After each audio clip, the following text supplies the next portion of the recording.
Миналия път подкрепих Станислав Дечев по няколко причини. Първата е, че от доста години сме и приятели, и познати.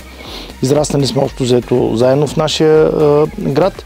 Естествено, по-важната част беше за мен, че наистина може да се случи нещо положително, особено в областта на спорта, където аз имам така и знания и възможности да дам някаква оценка.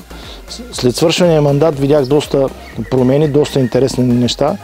Първо, построиха се доста мини игрища за футбол с различни видове настилки. Виждам и нов басейн за първи път в град Хасково. Но най-важното нещо, което за мен се случи, което мен ме интересуваше, беше реновирането на стадион Младост, който за мен е сантиментално. Там съм минал над 8-9 години от моя живот и съм от дете израснал там и там станах и футболист и така спортист.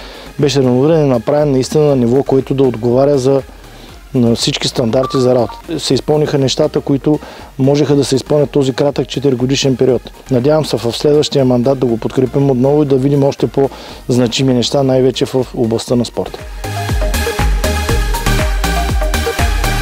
Купуването и продаването на гласове е престъпление.